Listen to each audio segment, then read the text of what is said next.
Fala pessoal, sejam muito bem-vindos ao Biaconcast. Eu sou o Rafael Soares, diretor de marketing da Biacom. E eu sou o Luiz Fernando Gomes, diretor comercial. Bora para mais um episódio.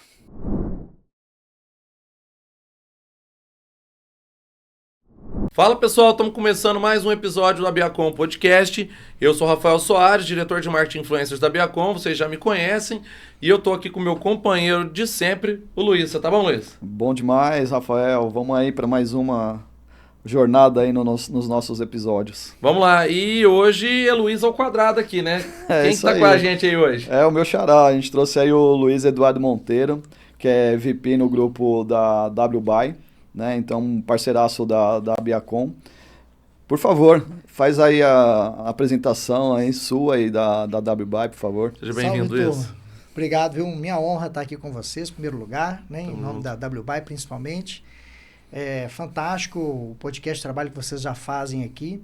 E para nós, assim, é uma oportunidade a gente falar um pouquinho mais sobre o que a gente vê, como a gente vê o mercado e o que a gente tem feito um pouquinho ao enxergar essas mudanças que vão acontecendo. Então, oportunidade de a gente bater um bom papo aqui hoje. A WBuy, né, para quem não conhece, acho difícil quem é do mundo do e-commerce não conhecer, mas é uma plataforma de e-commerce que hoje tem mais de 5 mil lojas virtuais, né?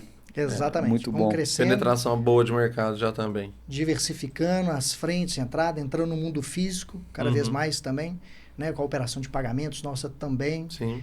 entrando para a área de aplicativos e não pode faltar também a área de IA, né? Boa. A gente vai falar bastante agora. É isso aí. Ô, Luiz, então conta um pouquinho mais pra gente sobre essa questão, né? Tipo, a WBuy, eu sei que ela vem preocupando cada vez mais com o ecossistema dentro ali do físico e digital, né? A galera gosta de chamar digital, né? Phygital. Um termo popular aí que a turma tá usando bastante. E até onde a WBuy consegue ir com isso, eu acho que é legal a gente começar por aí. Legal. Falando desse processo físico e digital, a WBuy hoje ela já opera o processo omnichannel, né? Que a gente tem a capacidade de atender tanto múltiplos CNPJs quanto múltiplos estoques. E tem um processo inteligente ali atrás para ajudar a turma que opera dessa forma no Brasil, que é uma saída muito convencional para quem está crescendo hoje, Sim. mas também no aspecto para atender, por exemplo, redes de lojas físicas que querem fazer com que cada vez mais o e-commerce ele seja o ponto de encontro digital para o consumidor daquela marca e use todas as lojas físicas como ponto de expedição e também de experiência, extensão da experiência digital na loja física, né? Que é às vezes um showroom, uma oportunidade de conhecer outros produtos fisicamente. Então, a possibilidade de você unir todo esse estoque e deixar ele à disposição do consumidor para que, caso ele queira comprar tanto online, quanto às vezes até ir na loja física. E da loja física a gente também tem a solução de app, de ponto de venda para a mão do vendedor, onde ele pode tirar pedidos dali que não tem no estoque dele e mandar entregar para o consumidor em casa. Excelente. Então, se eu tenho na loja, eu vendo daquela loja. Se eu tenho no digital, eu mando sair da loja mais perto do meu consumidor para encurtar a logística. Ou não vou perder uma venda, eu vou vender um produto que está na minha outra loja. E essa outra loja, às vezes, pode ser também uma multimarca. Então, já tem grupos usando conosco, não só necessariamente uma rede, por exemplo, de franquias ou de lojas, né, da mesma marca, mas às vezes conectando fornecedores que já estão entendendo que vale a pena eu estar como se... Isso cai um pouco quase no processo marketplace, mas de uma maneira bem mais diluída dentro do processo, porque a marca principal que está vendendo, literalmente, ela está só acionando por trás, evitando assim um pouco do processo de estoque, de jogar estoque demais na ponta, fazendo como se fosse um dropshipping nacional também. Vocês têm todas essas possibilidades dentro de um processo, a gente falando de digital e físico na WBuy. E é legal quando ele fala dos múltiplos CNPJs, né, os múltiplos canais, porque é uma prática muito comum, né? Principalmente quando você fala de médios e pequenos, é uma prática comum por N motivos, né? Sejam motivos tributáveis, motivos de próprio canal de venda mesmo e tudo. Acho muito interessante. E assim, a gente percebe também, quando você comenta sobre essas múltiplas vertentes, o crescimento de mercado também muito agora, se fala muito em live, né? É live pra cá, live pra lá, live shop, live commerce, cada um fala de um jeito, mas no final das contas é tudo a mesma coisa. E o que você tem visto, Luiz, com essa movimentação assim de mercado para esse lado? Que é o tempo real e é o acionamento da audiência ao mesmo tempo. Isso é fantástico. A gente vê muitos clientes cada vez mais fazendo esse processo. Às vezes ele é ao vivo, às vezes ele não é. Às vezes é um movimento só orquestrado. Sim. Mas no final, às vezes, eu estou fazendo uma live numa rede social, ou já tem um processo de gatilho de campanhas ao mesmo tempo para entrar e tracionar uma campanha imediata, que a gente vê os marketplaces fazendo cada vez mais também as datas duplas, né?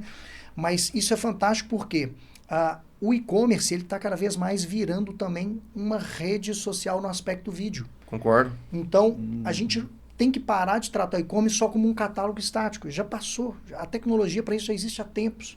Né? Na WBuy você pode, por exemplo, colocar o vídeo, né, do produto, fazer vitrines que você entra na loja quase que parece uma rede social, de Fica tanta dinâmico, coisa né? em movimento. Fica dinâmico, chama atenção, prende o usuário um pouco mais tempo. Você consegue transmitir mais de credibilidade, que é Sim. uma crise que a gente tem hoje, né, com a fraude aumentando cada vez mais. As pessoas se apegam ao marketplace justamente porque eu tenho um intermediador. A quebra de objeção é mais rápida do marketplace de imediato. Se der pau, eu sei onde eu vou reclamar. Um cara que vai comprar meu boi, vamos assim dizer. Né? Verdade. Agora, o e-commerce próprio, ele tem que construir a credibilidade dele. E o vídeo e a live, ela é muito importante para isso. Para demonstrar a realidade, o backstage da coisa. Para falar, olha, eu sou de verdade. Né? Humanizar, mostrar que existe um bom trabalho profissional ali por trás para falar... Você vai comprar, a experiência é essa e eu vou te entregar. E tanto é que tem, por exemplo, cada vez mais a tendência hoje de redes sociais é o vídeo menos editado possível. Ele mais real, se possível tem até alguma falha, é legal, tipo um erro de linguagem, alguma coisa do tipo, porque aí ele mostra que realmente é real.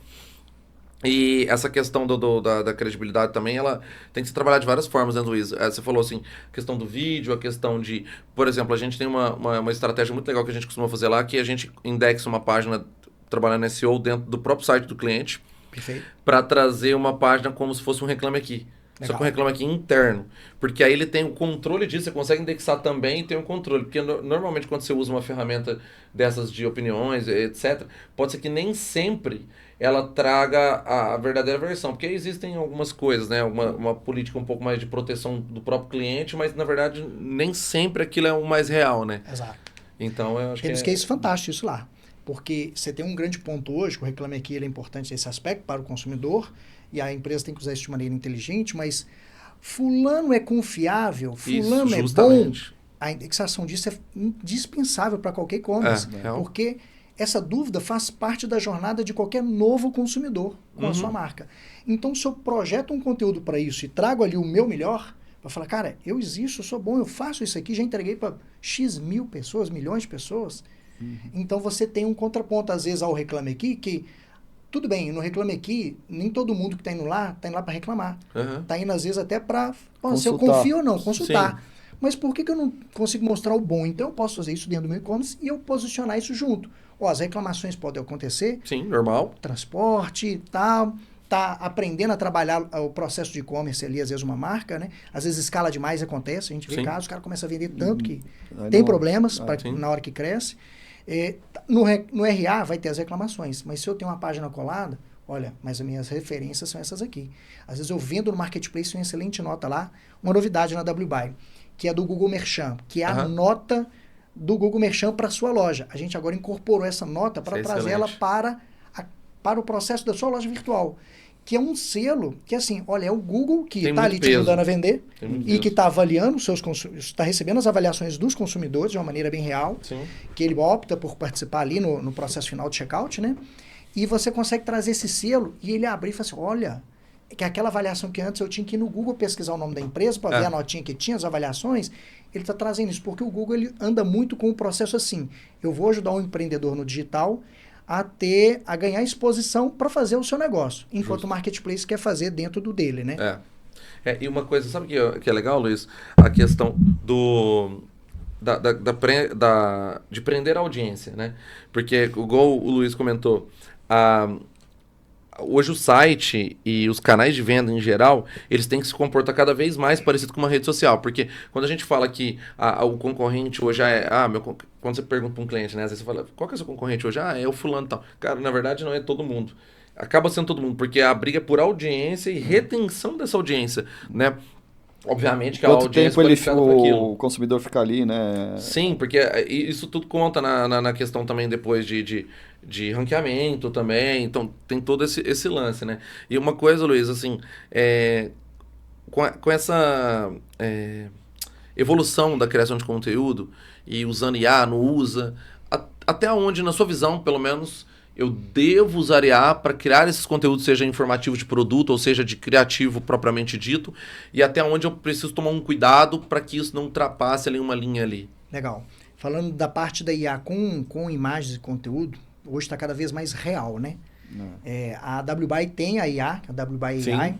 A gente tem um estúdio de IA lá dentro, bem calibrado, que você não consegue falar que a imagem não é real. E isso ajuda muito hoje num processo de enriquecimento de catálogo. Eu tenho a foto de um produto, eu quero fazer uma pessoa, tem um processo legal lá que a gente tem, você consegue ser o próprio ator da sua empresa. Hoje isso consome muito tempo. Por exemplo, numa loja de moda, da própria dona da loja, que ela às vezes é a influenciadora, mas quanto tempo ela leva para trocar de roupa e vestir N roupas de uma nova coleção? Então, se eu tenho todas essas peças, eu consigo ter ela como modelo separado e eu posso vestir ela rapidamente. Em poucos minutos, ela veste a coleção dela toda. Então, assim, algo que levaria muito mais tempo de produção pode ser mais ágil. Agora, óbvio que a mulher vai querer vestir várias roupas, ela vai querer fazer alguns vídeos, falar alguma coisa que é dela, passar alguma verdade dela. Então, tem que equilibrar entre o escalável também, de maneira que mantenha a humanidade do processo, né, da verdade ali, e você também usar isso como um processo de propulsão para ter mais conteúdo ao mesmo tempo. Justamente. Porque você lembra que, por exemplo, pensa aí, Luiz, você tem uma loja lá e aí, sei lá, chega por coleção 70 trocas, 100 trocas diferentes, como é que faz? É o que o Luiz falou, né? Você tem esse equilíbrio, né? Não, fica louco. Agora, também queria saber a opinião do Luiz, que a IA está transformando várias áreas, né? Já está sendo implantado no e-commerce em várias áreas. Qual área você acha que assim vai sofrer aí para o futuro a maior impacto de IA? Né? Você tem uma noção? Legal. O que vai mudar aí para o futuro aí? Podemos puxar isso em camadas. Tá? A gente tá brincando aqui, né? Falando no início, eu estive lá em Nova York agora na NRF. Na hora que o CEO do Google falou, lançamos o UCP, que é o novo canal protocolo de integração universal para que um agente de A possa comprar de outro agente de A. Então isso ainda é muito novo, não está no Brasil ainda, mas a gente já começa a enxergar para onde a coisa está querendo ir.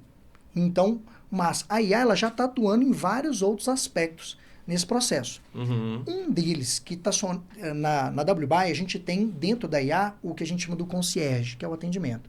A área de atendimento, quando a gente lançou, isso foi no ano passado, o pessoal estava assim, mas será que a IA vai atender meu cliente direito, etc. Então a gente vem calibrando cada vez mais isso e o cara pode modular o prompt também para dar um pouquinho do tom da linguagem da empresa, o que ele quer, mas ela também sai aprendendo coisas que nem estão lá e conseguindo superar um atendimento humano cada vez mais. Então a área do atendimento hoje no e-commerce com IA talvez seja um primeiro grande impacto. Conforme o pessoal vai entendendo que ela está sendo capaz de entregar qualidade. Porque quem gosta, né, de ficar ali sendo atendido por um robozinho que faz aquelas mensagens automáticas, às vezes você quer e ela não te responde. Então, assim, é uma revolução mesmo, né? Então, esse ponto do atendimento é talvez uma grande camada. A parte das imagens, eu acho que teve uma adesão mais forte antes. Tem várias IAs aí legais gerando imagens, né? Vídeos, cada vez mais. Uma parte que a gente está fazendo agora com imagem é o provador virtual. É você entrar numa loja, pegar o seu celular e você vestir aquela roupa. Vem agora na nossa nova versão, já dando spoiler aqui, que vai sair esse mês, que você veste aquela roupa que você está vendo. Né? Tá sendo bem calibrado. A gente fez uns testes lá, mas às vezes ia botar um boné, aí não ficava legal. Ele botava o boné no meu peito, tal, né? São coisas que você tem que literalmente ir calibrando muito nas LLMs, que a gente não usa uma só. Não é só o ChatGPT, o Gemini, o Grok. É um conjunto, né? É um conjunto de LLMs para calibrar cada coisa. Tem coisa que a gente afina o tom da pele, a qualidade do cabelo. Então, assim, tudo para estabilizar o processo de imagens. Então, assim, o provador é uma grande frente também que é diferente, né, de como você vai usar e deixar que o consumidor consuma IA por você. Teve um processo no início, o pessoal ficou assim com medo, falou assim, nossa, mas se meu cliente ficar batendo papo com a IA lá e etc. Então, ela consegue também entender que o assunto às vezes está desviando demais.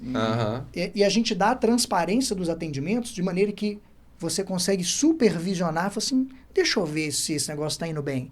Então, quebrando essas objeções, a gente vai vendo que a adoção vai começando a aumentar. E tem que fazer esse processo, testar e melhorar, né? Testar e melhorar. Não tem jeito. É o tempo inteiro mexendo alguma calibragenzinha com a IA. E aí você vai entrando para a parte de notificações, mensagens automáticas, fazer uma esteira, como se fosse um processo de pós-venda, um CRM estruturado com IA que vai entender mais sozinho, porque hoje, no processo CRM de pós-venda, é muito assim, se o cliente comprou aquilo, manda para ele uma campanha daqui a uns meses de tal coisa. Perfeito. Qual que é o desafio hoje no e-commerce? A galera parar para fazer, primeiro ponto. Né? Segundo se você parou para fazer, por onde eu vou começar, o que vale a pena fazer? E às vezes a infinidade de opções é muito grande. Sim. Às vezes você tem um catálogo 1.000, 2.000, 20.000 itens, haja cruzamento. Então, a outra área que a IA vai entrar muito forte, o BI já era da década, né, de trás agora, do Big Data e etc. Mas a interpretação de dados com IA, para que o gestor tome decisões ou olhe para o lugar mais importante primeiro, tem sido uma grande onda também. Então, nesse aspecto, a gente lança agora também dentro do nosso BI um processo que a IA vai ajudar a mostrar ele, olha esse indicador aqui que você está vendo. Você não reparou, mas essa página desse produto aqui teve tantos acessos e teve menos vendas. Semana passada teve muito mais. Será que aconteceu alguma coisa? Tá tudo certo? Dá uma checada. Então, são assessoramentos para que o gestor comece a entender assim, opa, eu tenho um copiloto aqui comigo para ir me apontando coisas. Na interpretação de dados. Imagina no processo logístico, você começar a entender assim, cara, quantas cotações de frete eu tenho para tal local e não vende? Será que o meu frete está caro? Uma IA pode entrar processando isso. Isso vai ser muito bom. Forte. Para você entender, cara, onde eu estou falhando como e-commerce. Isso é ágil, né? Exato.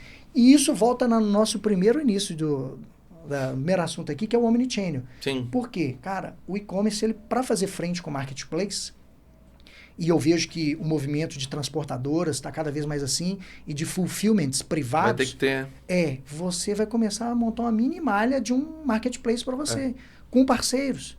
Cara, eu vou botar X estoque agora no Nordeste. O que antes era uma tecnologia difícil e cara, mais acessível a grandes players, agora está ficando mais fácil de você interpretar o que acontece no mundo real e tomar decisões e falar assim, manda esse estoque para lá, vou rodar uma campanha lá, está tendo demanda e eu vou vender isso lá. No Nordeste, no Sul. Então, a descentralização de estoque, mesmo agora para pequenos, é uma onda importante da galera se ligar, para conseguir fazer frente à parte logística. Muito bom. Você falou da NRF, falou também do varejo integrado, né? O físico e o online. O que mais que você viu lá que, assim, que você... Que tem muita coisa que é tendência ainda, muita coisa que já está sendo testada, mas que você acredita que no varejo nacional já está tendo uma movimentação, que você viu, que você conseguiu ver já também? Sabe uma coisa legal?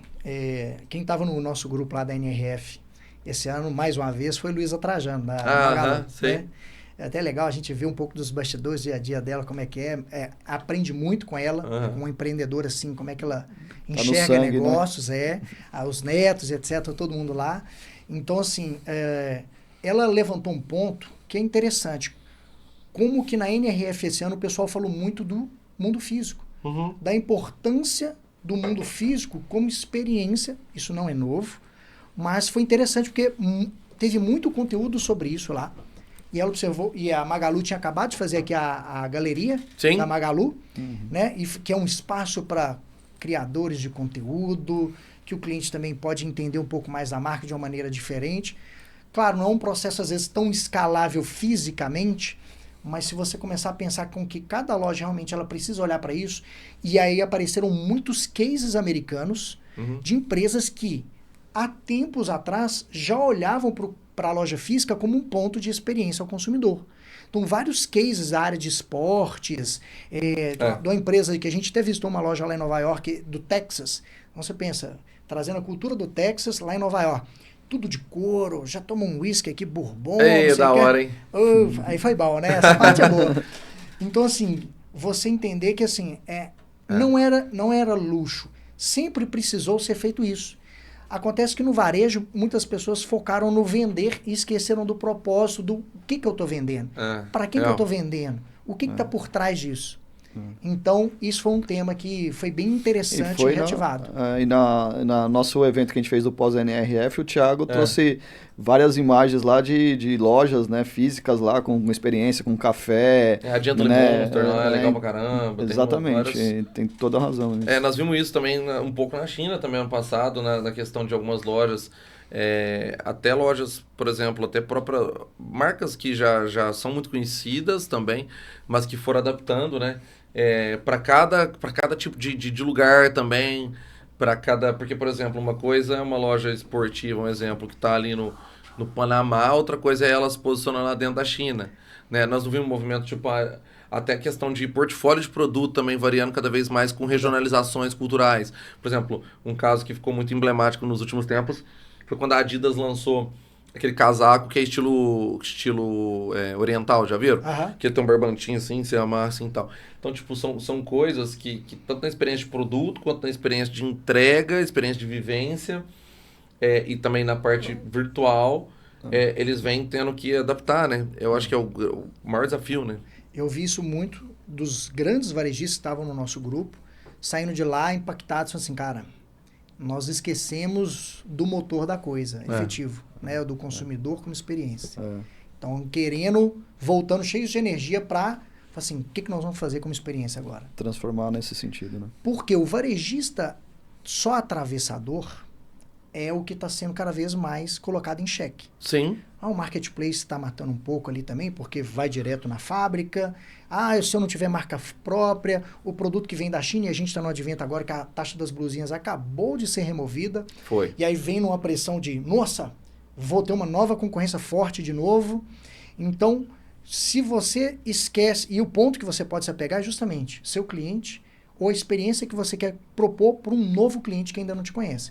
E tentar pegar ele por esse gancho, e não só pela mera transação comercial ali do produto. Muito bom. E falando assim, o que você acha, qual é a aplicação de IA que hoje um e-commerce que não utiliza tem que estar utilizando para já, senão vai ficar para trás? Assim, tem alguma que você pensa aí para dar dica para o pessoal se atualizar? Perfeito. Cara, a parte do atendimento, falando da grande massa de e-commerce no Brasil, que são das empresas pequenas, não são dos grandes, você vê justamente o gargalo no dono. Às vezes é o equipe, ou é dois. Então, você ter facilidade com a gestão, isso. Com a parte de imagens, que o cara fala, põe qualquer imagem aí de qualquer jeito, porque depois a gente melhora, só que depois nunca melhora. E aí depois nunca sabe por que não está vendendo bem. Então, agilizar essas coisas que então antes tomava mais tempo, e o atendimento, no Brasil a gente tem um pouco de uma síndrome que é assim, nossa, põe o botão lá para comprar pelo WhatsApp.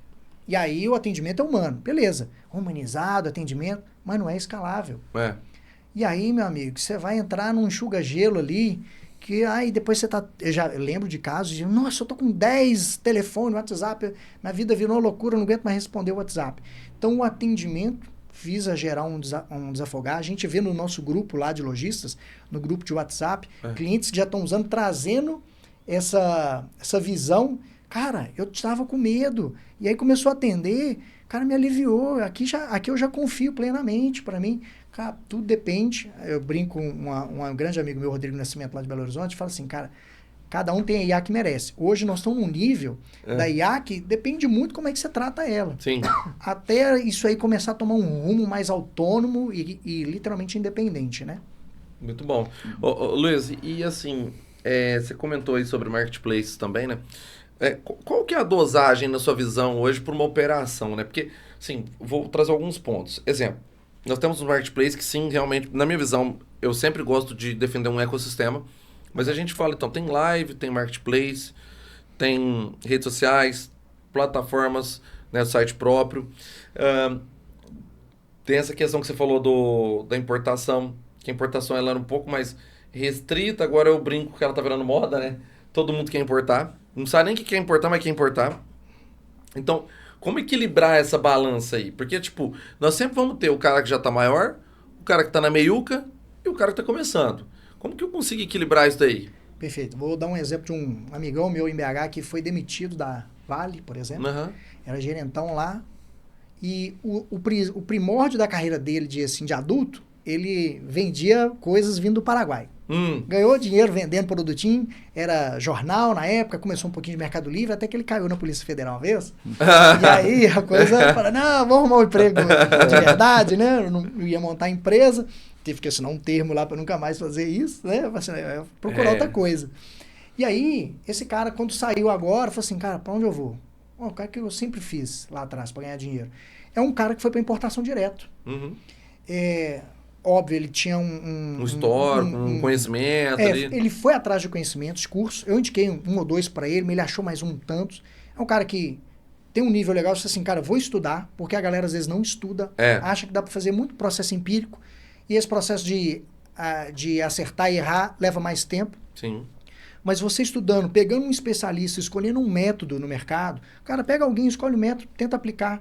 Ele pegou, fez a importação, ele começou já no Mercado Livre. Falei assim, cara, eu não vou fazer o e-commerce agora ainda, porque eu estou trazendo 6 produtos. Ele falou, eu estou trazendo meio container da China de 6 produtos, que eu pesquisei com base na metodologia de fulano de tal, e eu quero girar isso aqui. Por quê? Você tem que ter giro. No marketplace, justamente, se você ficou sem estoque, fudeu. E até o próximo container vir, aí você tem que aprender a entrar no ritmo do container, né? Quanto tempo leva, aí acontece alguma coisa lá que trava, o Estreito de Hormuz, ou o Estreito de não sei lá onde que travou, real. E agora? Então, assim, aí eu sou penalizado no marketplace. Essa hora que o cara começa a entender assim, legal, eu começar a tracionar no marketplace para fazer fluxo de caixa. Mas o que eu quero a longo prazo? Se eu consigo, olhando para o mercado, eu consigo montar um negócio, uma marca e tentar incorporar nela uma experiência, é aí que eu começo a ter mais solidez para um processo, né? Até porque produto hoje personalizado para a marca ficou mais fácil de fazer, né? Mais prático. Não diria fácil, mas mais prático, porque antigamente, cara, era muito difícil, tudo que você ia fazer era muito, né? Hoje já ficou um pouco mais maleável. Mesmo que às vezes você não tenha o melhor custo no começo, porque talvez você vai comprar uma quantidade menor, mas ficou mais possível se fazer isso, né? Você pode ver que o movimento de novas marcas aparecendo no mercado são cada vez maiores, né? Exato. E algumas com os propósitos muito diferenciados. Os white labels da vida aí. Sim. Pra tudo, né? Sim. O pessoal não sabia antes, mas, por exemplo, toda aquela parte de... cápsula para emagrecer, cápsula para o cabelo. Cara, tem mais de 10 anos que existe isso. Só que a gente talvez olhava isso, nossa, deve ser uma indústria gigante que o cara produz, quando vai ver os white labels por aí. Assim, não só dessa área, mas N outras, né? Sim. A parte de roupas, há quantos anos, né? Décadas, já não é assim? Manda fazer em tal local que chega. Então, os white labels sempre existiram. Só que o empreendedor, às vezes, ele não foi orientado muito às escolas, os Sebrais, os SES são muito bons. O cara cortar caminho e falar assim, cara, existem os polos, existem as formas de você se organizar para tentar comprar em conjunto, né? Se eu não posso ainda fazer uma marca própria. Justamente. Entender esse movimento todo. Tem saídas, né? E uma coisa assim que eu acho que a gente está quase chegando ao nosso derradeiro aqui, eu queria entender também, Luiz, sua visão em relação à digitalização de indústria, que é um movimento que tem crescido cada vez mais. As indústrias sofreram muito com essa questão, principalmente quando vou falar principalmente de moda, abastecendo grandes redes, e essas redes mudaram o perfil de compra, giro também mudou muito, está muito diferente. Como que você vê essa questão? A indústria, obrigatoriamente, ela tem que se digitalizar? Ou se não, como ela entender se ela deve continuar fornecendo ou se ela deve digitalizar para venda canal final, no caso? O que você pensa sobre isso? Perfeito. É um grande conflito, né? Literalmente, conflito de canais, né? Que cara, quando o cara tá indo mal, assim, no atacado, muitos, como é uma indústria, o objetivo dela é vender no atacado, para ter uma distribuição mais, né? Em volume, né? Deixar o pessoal fazer ganhar lá na ponta. Mas o que eu percebo ao longo dos anos? Uma hora você tá bem. Na hora que esse negócio começa a ficar ruim, por N motivos, concorrência e etc. Você fala assim, agora eu quero ir pro varejo, eu quero ir pro direto. O cara vai porque assim, ele está perdendo margem. Talvez é uma decisão ruim. Em vez de talvez se digitalizar, reaproximar das bases, do porquê que você parou de comprar de mim, entender isso. Ele fala assim, vou atacar o varejo, porque eu vou vender minha marca direto. E esse conflito de canais é muito sensível. Porque dependendo do preço da margem que ele tem, ele não vai conseguir manter as duas coisas bem separadas. A gente tem muitas fábricas lá de moda, na WBuy, do Polo lá de Nova Friburgo, Juruáia. E tivemos lá em Juruáia agora também, evento legal deles. E o que acontece? A digitalização, por exemplo, para o B2B, o objetivo é o quê? Gerar facilidades para que esse cara continue comprando, tendo vantagens, tentar gerar, sei lá, talvez uma gamificação, um processo de bonificação mais inteligente, né? Você entender melhor essa base de quem compra, porque até então, quando está todo mundo te comprando, tô vendendo. Você não preocupa muito com os números da gestão, fala assim, tô bombando. Mas na hora que a coisa aperta, aí talvez você já perdeu demais para tentar entender. Então, o cara que hoje é fabricante, principalmente de moda, se não digitalizou ainda, cara, começa a entender seus números. Um CRM para entender, tentar fazer um processo de comunicação escalável, grupos, dinâmicas, para tentar entender, cara, como eu estou te atendendo hoje? Pesquisas, né, de maneira que eu consiga falar assim, cara, se eu te der um app aí na ponta que você compra comigo já com desconto, ou você faz o pedido direto para eu já mandar. Então, o canal de pedidos é um grande ponto para qualquer indústria hoje, facilitar o processo de catálogo, não depender de alguém que está visitando o meu cliente lá na ponta que compra, né? Depender de um representante comercial. O representante comercial tem que fazer o quê? Relacionamento. Não mais ser um tirador de pedidos, já tem tempos isso. Só que tem muita indústria, eu tive no interior de Minas há umas 2 semanas atrás, está nesse desafio agora, só que é da área de pets. Cara, o nosso vendedor, tal, etc., o nosso saque aqui, o nosso canal, né, saque, né, o canal de atendimento B2B, é tirador de pedido. Isso é foda. Cara, liga para o cliente para saber como é que ele está, se está tudo bem, tudo certo, assim, você está comprando, não está? Quanto da minha base deixou de comprar ou não, e aí você pode trazer o processo de IA para a indústria para isso, para entender cada carteira de cada vendedor, como ela está sendo abastecida ou absorvida, né, de preenchimento de pedidos, e trazendo novos leads desse processo. Porque às vezes o cara acha que ele já esgotou, tipo assim, nossa, já tenho muito representante. Mas quando ele vai ver, tem muita gente deixando de comprar. Então ele tem que trabalhar novos. E aí é um processo de comunicação digital também, para adquirir novas frentes. Voltar a aumentar a capilarização. Tem que entender que o digital vai ajudar, né? É um mix, eles conseguirem juntar as duas coisas, né? Ter os representantes, né? Para fazer esse relacionamento com o cliente e o digital ajudando a ele a escalar, né? Com o app nosso, eu tiro até a comissão do representante já direto, quanto ele ganha, que é o vendedor. A gente tem a ferramenta de afiliados, que é como se fosse um TikTok Shop dentro da WBuy, que tem toda a parte de afiliados, grupo, quanto a comissão de cada um, se fulano quer ganhar dinheiro ou quer ganhar produto em troca, crédito na loja, né? Ranking dentro. Desse mesmo processo, a gente faz também os vendedores. Então, com o app, o cara tá na ponta lá visitando, fazendo relacionamento, cara, vou tirar seu pedido aqui, tal, joga a transação para uma maquininha, às vezes até para reduzir custo. Ao invés de fazer uma transação online, que existe certo risco. Tem um POS a taxa, às vezes, exato, a gente integra com o POS hoje. Então, isso facilita e dá mobilidade para o cara. Pode ser o cara na rua, pode ser o cara dentro de uma loja física. Não tem um caixa mais dentro da minha loja física. Excelente. É o meu vendedor, cara, assim, chegou e saiu comigo, eu nem passei no caixa, no máximo ele imprime uma notinha para mim, ou manda por e-mail, e eu saio da loja, assim. O processo financeiro foi fluido e simples. O grande foco foi o quê? A experiência do atendimento, da exploração do catálogo da marca, né? E de como ele está sendo recepcionado dentro dessa loja, né? É bom, né? Fantástico. Faz a venda em qualquer lugar, não tem desculpa. Exatamente. O importante é vender, né? Não? É isso aí. É importante demais. É isso, assim, Luiz. A gente gostaria de agradecer. O tempo é curto, né? Como o outro Luiz aqui sempre diz. Mas a gente queria agradecer novamente você, mandar um abraço pro Fábio, pro Éder, toda a equipe lá da WBuy também. E deixar aquele recado para vocês que estão em casa e também assistindo, né? Continuar sempre compartilhando os conteúdos para quem faz sentido. Ficar atento nas redes sociais, vão ter muitas novidades aí. Vamos ter evento pré-NRF, vamos ter... Depois vai ter o pós também, mas vai ter o pré, vai ter evento China, né? Que trazer novidades de lá para cá também para a galera. Muito em breve a gente solta as datas. Também fica de olho, porque em breve a gente solta a data do prêmio também. Prêmio Abiacom. Prêmio Abiacom tá vindo aí também. A WBuy é ganhadora do prêmio também, já. Né? E tá... Agora vai ser em setembro, né? Setembro. Vai ser em setembro, mas em breve a gente traz mais informações. Vai ser aqui na cidade de São Paulo mesmo, como de costume. Eu acho que é isso hoje, né, meu amigo? É isso, agradecer, Luiz. Veio lá de Minas para bater esse papo com a gente. É muito bom. Bate Valeu. e volta. Isso é um prazer, João. A turma, mais uma vez, minha honra. Obrigado pela oportunidade. Parabéns pelo trabalho. Tamo junto. Em nome de toda a WBuy aqui. Fique com Deus e, vamos botar essas vendas aí para agitar, viu, moçada? Pau na máquina. Boa, gente. Obrigado. Até a próxima, se Deus quiser. Valeu.